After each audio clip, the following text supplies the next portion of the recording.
Gorabazar community হলের পরিচালনায় দমদম শহর ১ নম্বর মহিলা তৃণমূল কংগ্রেস মিতা চ্যাটার্জির ব্যবস্থাপনায় শিক্ষক এবং শিক্ষিকাদের সম্বর্ধনা জ্ঞাপন অনুষ্ঠান ও বিনামূল্যে চক্ষু ও স্বাস্থ্য পরীক্ষা শিবির। দেখতে থাকুন বেঙ্গল নিউজ টিভি।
অনুষ্ঠান আমরা শেষ করছি।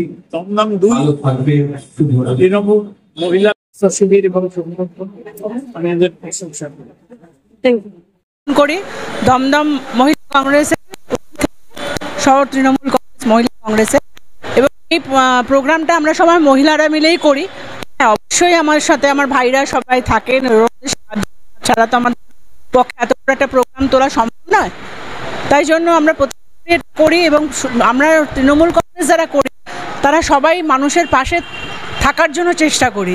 এই না যে আমরা শুধু রাজনীতি করি, আমরা স্বাস্থ্য পরীক্ষা শিবিরও করি, রক্তদানও করি, বিভিন্ন সময় আমার বিভিন্ন রকমের প্রোগ্রাম হয় মহিলাদের পক্ষ থেকে।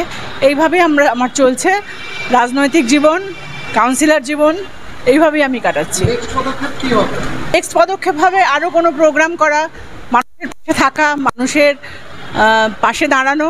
আর সবার আগে আমি চাই আরজি করে যে বোনটির উপরে এত বড় অত্যাচার হয়েছে তার যেন শাস্তি হয়, ঠিক বিচার যেন পায় মেয়েটি। এই জন্য আমি ভগবানের কাছে কামনা করি, মেয়েটার আত্মার শান্তি কামনা করি, এই বলতে পারি। আর হ্যাঁ, বিজেপি নামে একটি দল, র আর ব, এই দুটো দল মিলে আমার দিদিকে কলুষিত করার চেষ্টা করছে। তবে একটা কথা ঠিক, দিদি সংগ্রামের মধ্যে দিয়ে এতটা পথ এসছে, দিদিকে নড়ানো অত সম্ভব নয়। আর দিদির পাশে তো আমরা সৈনিকরা আছি দাঁড়িয়ে, দিদির গায়ে হাত দিতে গেলে আমাদেরও গায়ে হাত দিয়ে চলতে হবে। সুতরাং দিদিকে নড়ানো অত সহজ নয়। আমরা তো দাবি রাখছি, আমাদের তো একটাই শর্ত, সিবিআই বিচার চাই, আরজি করের বিচার চাই। সিবিআই যদি ঠিকমতো টাইমে বিচার দিত তাহলে আজকে এইরকমভাবে এতটা আন্দোলন, মানুষের পথে নামা, এগুলো হতো না।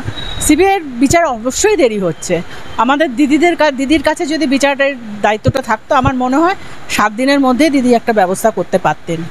নয়, কারণ দিদি আমাদের নারীদের জন্য কি করেনি, রূপশ্রী, কন্যাশ্রী, লক্ষ্মী ভাণ্ডার, দিদি সবসময় আমাদের নারীদের জন্যই ভাবে। এবং আমরা মহিলারা যারা ঘরে বসেছিলাম, আজকে আমরা কাউন্সিলর, আজকে আমরা লোকের সাথে পাল্লা দিয়ে চলছি পুরুষ সমাজের সাথে। সুতরাং দিদি মহিলাদের কোনো রকম অগ্রগতি চায় না, মহিলাদের উন্নতি চায় না, এইসব একদম বাজে কথা। আমি একটা মহিলা হিসাবে আমি সবসময় দিদির পাশে থাকবো। হ্যাঁ, আইন আসাটা তো খুব জরুরি। দিদিও চাইছে শাস্তি হোক, ফাঁসি হোক, যে প্রকৃত দোষী তাকে ধরে শাস্তি দেওয়া হোক। সুতরাং এই আইনটা মেয়েদের পক্ষে দরকার। তবে এই নয় যে দিদি বিচার চাইছেন না, দিদি সম্পর্কে যে সমস্ত কুৎসা করা হচ্ছে, এটা আমাদের খুব ব্যথিত এই জন্য আমরা, কারণ আমরা তো দিদিকে কাছে থেকে চিনি। দিদি এরকম নয়, দিদি সত্যিই মানুষের জন্য করে, দিদি অনেক সংগ্রামের মধ্যে আজকে এই জায়গাটা এসেছে। সুতরাং সামান্য একটা র আর বয়ের জন্য দিদির গদি টলে যাবে, এটা হতে পারে না। ছাত্রদের উদ্দেশ্যে আমি এটাই বলবো, বাবা তোমরা মানুষ হও, মানুষের মতো মানুষ হও, আর কোনো রকম যেই সমস্ত কাণ্ডগুলো হচ্ছে সেগুলোকে ঘৃণা করো।